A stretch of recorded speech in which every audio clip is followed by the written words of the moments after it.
Good morning friends and welcome to my YouTube channel Crime TV. दोस्तों, आज की कहानी हमारे पड़ोसी देश चीन से है। ये कहानी एक ऐसी अंधेरी रात में एक ऐसी बस सफ़र की कहानी है जिससे बहुत सारे रहस्य जुड़े हुए हैं। दोस्तों, कहानी शुरू होती है चीन की राजधानी बीजिंग से कुछ किलोमीटर दूर युआंग मिंग युआन बस टर्मिनल से। दोस्तों, हुआ ये कि 14 नवंबर 1995 की रात को एक बस yuan Ming yuan bus terminal से सियांगसेन जाने को निकलती है। सियांगसेन को फ्रेग्रेंट हिल्स के नाम से भी जानते हैं। ये जगह युआन मिंग युआन से तकरीबन 16 किलोमीटर दूर पड़ती है और ये बस उस रात की आखिरी बस थी और इसका रूट नंबर 375। बस टर्मिनल से अपने निश्चित समय पर निकलती है और जब बस वहाँ से निकलती है तो उसमें कुल 2 लोग थे, एक बस ड्राइवर और दूसरा एक लेडी कंडक्टर। बस आगे जाके एक स्टॉप पर रुकती है। वहाँ से उसमें एक बूढ़ी औरत और एक 20-22 साल का लड़का चढ़ता है। अब बस में कुल 4 लोग थे, एक बस ड्राइवर, एक लेडी कंडक्टर, एक बूढ़ी औरत और एक वो 20-22 साल का लड़का। बस अपनी कुछ दूरी तय करती है और अपने अगले स्टॉप पर पहुंचती है।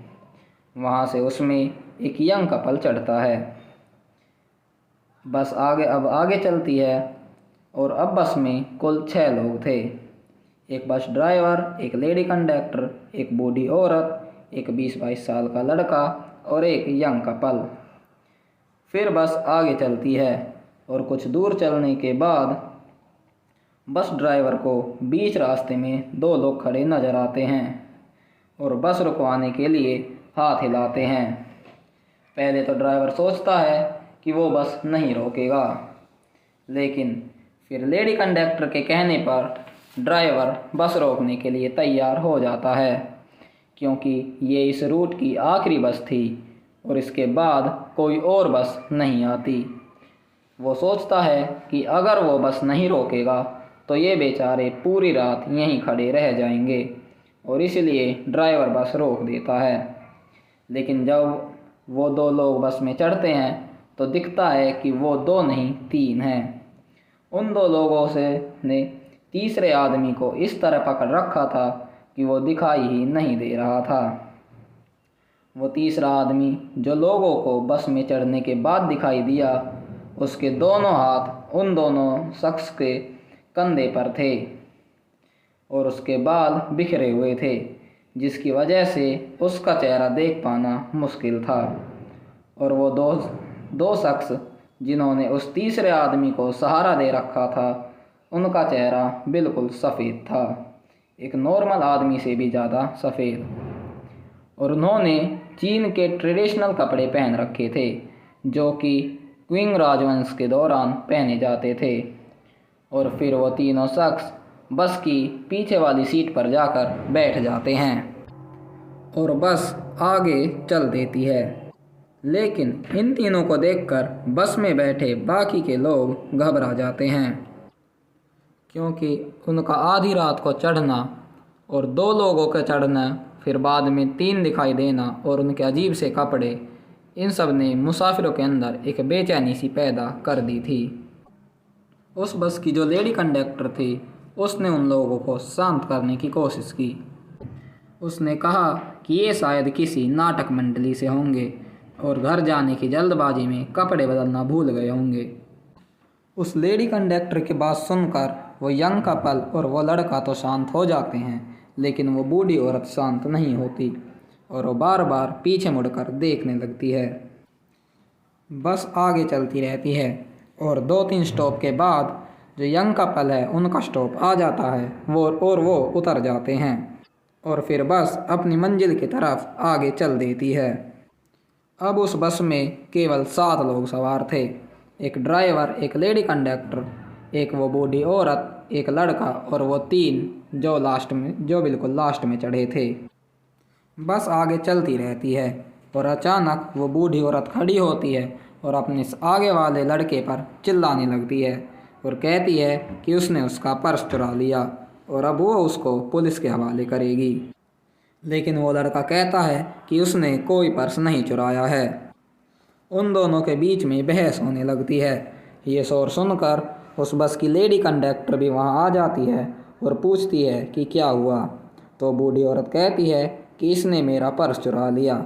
लेकिन वो लड़का कहता है कि उसने कोई चोरी नहीं की। धीरे धीरे उनमें झगड़ा इतना बढ़ जाता है कि वो बूढ़ी औरत उस लड़के का कॉलर पकड़ लेती है और कहती है कि अगले स्टॉप पर बस रोको, मुझे इसे पुलिस के हवाले करना है। लेकिन लड़का फिर भी यही कहता है कि उसने कोई चोरी नहीं की। लेकिन बूढ़ी औरत उसकी बात नहीं सुनती है। आखिरकार बस का ड्राइवर बस को अगले स्टॉप पर रोक देता है और वो बूढ़ी औरत और वो लड़का वहीं उतर जाते हैं और वो बस वहाँ से आगे चली जाती है। बस से उतरने के बाद वो लड़का देखता है कि वो एक सुनसान जगह है और वहाँ कोई पुलिस स्टेशन नहीं है।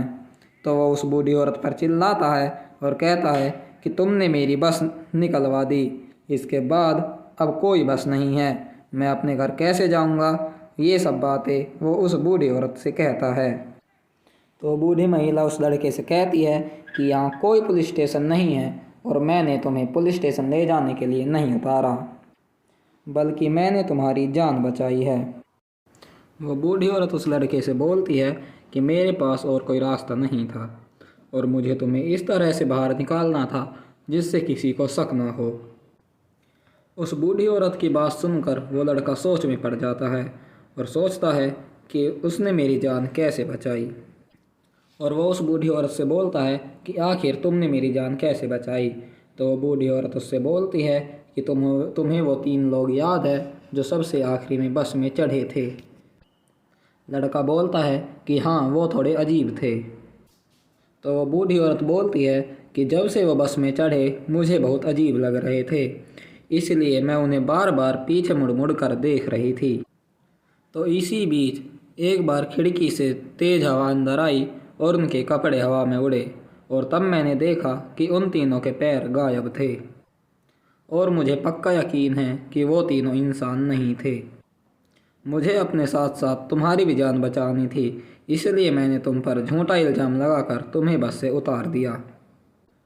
जब उस लड़के ने ये सुना तो उसके पसीने छूट गए और इसके बाद ये दोनों थोड़ी दूर एक पुलिस स्टेशन था वहाँ गए और इन तीनों रहस्यमयी लोगों के बारे में पुलिस को बताया। और जब उस बूढ़ी औरत ने कहा कि उन तीनों के पैर नहीं थे तो पुलिस को लगा कि ये शायद मजाक कर रहे हैं और उन्होंने उनकी बात को सीरियसली नहीं लिया और उसके बाद पुलिस ने उन दोनों को अपने अपने घर भेज दिया। ऐसे वो 14 नवंबर की रात बीत गई और अब 15 नवंबर को बहुत अजीब घटना घटी। पता चला कि रूट नंबर 375 की जो बस युआंग मिंग युआंग टर्मिनल से फ्रैग्रेंट हिल्स पहुंचने के लिए निकली थी, वो फ्रैग्रेंट हिल्स पहुंची ही नहीं। मतलब जिस बस को 14 नवंबर की रात को ही बस डिपो पहुंच जाना चाहिए था, वो बस अभी तक गायब थी। तब बस डिपो वालों ने उस बस की मिसिंग रिपोर्ट पुलिस स्टेशन में दर्ज कराई। जब पुलिस को पता चला कि रूट नंबर 375 की वो बस गायब हो गई है, तब उन्हें वो बूढ़ी औरत और वो लड़का याद आया जो रात को उस बस के बारे में, उन 3 लोगों के बारे में कंप्लेन दर्ज कराने आए थे। फिर पुलिस ने उन दोनों को पुलिस स्टेशन बुलाया और उनसे पूछताछ शुरू की। उन्होंने फिर से वही कहानी दोहराई, लेकिन इस बार पुलिस ने उनकी बातों को सीरियस लिया और बहुत ढंग से सुना। लेकिन कहीं से ये बात मीडिया में लीक हो गई और देखते ही देखते रूट नंबर 375 की बस गायब होने की खबर लोगों में आग की तरह फैल गई। लोग इसके बारे में तरह तरह की बातें करने लगे। इधर पुलिस भी अपनी कार्रवाई में जुट रही थी, लेकिन उन्हें कोई भी सुराग नहीं मिल रहा था। और इसी खोजबीन में 2 दिन बीत गए और 17 नवंबर आ गया। 17 नवंबर 1995 को पुलिस को म्यू लीजर रिवर में एक बस डूबी हुई मिलती है। फिर बस को बाहर निकाला जाता है, लेकिन जब बस को बाहर निकाला जाता है तो पता चलता है कि ये वही बस 375 रूट की बस थी जो 2 दिन पहले गायब हो चुकी थी। जब बस को खंगाला गया तो उसमें से 3 लाशें निकली, एक ड्राइवर की, एक उस लेडी कंडक्टर की और एक उस तीसरे शख्स की जिसको उन दोनों ने रहस्यमय इंसानों ने पकड़ के रखा था। पुलिस वालों को बस तो मिल गई, लेकिन इस कहानी को सुलझाने के बजाय और उलझा दिया, क्योंकि उस बस में से जो 3 लाशें मिली थी वो इतनी ज़्यादा सड़ चुकी थी, उससे उनको देखने में ऐसा लग रहा था जैसे इनकी मौत कई दिन पहले हो चुकी है।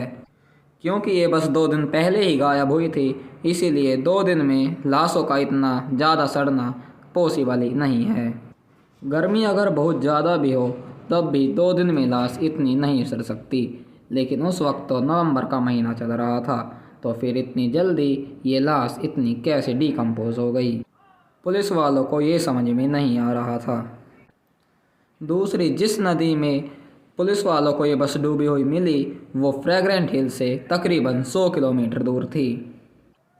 जब ये बात बस डिपो वालों को बताई गई तो उन्होंने कहा कि ये पॉसिबल ही नहीं है कि वो बस 100 किलोमीटर और आगे जा सके, क्योंकि उसमें इतना डीजल ही नहीं था कि वो 100 किलोमीटर की दूरी तय कर सके।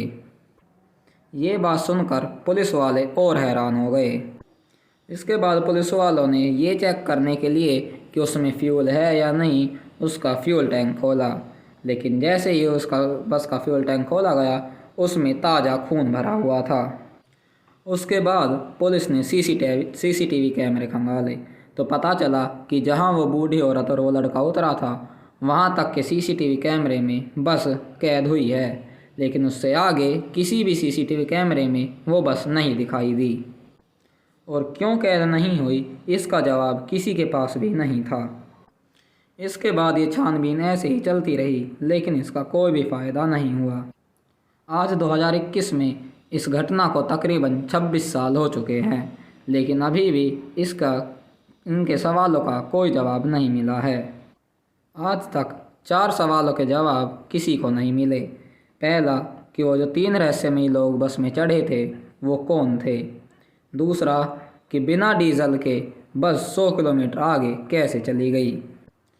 तीसरा, बस में मिली लाश इतनी ठंड होने के बावजूद भी 2 दिन में कैसे सड़ गई। और चौथा कि उस बूढ़ी महिला और लड़के के उतरने के बाद वो बस किसी भी सीसीटीवी कैमरे में कैद क्यों नहीं हुई। कुछ लोग इसे अफवाह भी मानते हैं। चीन के सरकारी अखबार ग्लोबल टाइम्स ने इस खबर को अपनी वेबसाइट पर डाल रखा है, तो जाहिर सी बात है इस बात में कोई तो सच्चाई होगी। लेकिन इस बस का रहस्य आज भी एक रहस्य ही बना हुआ है।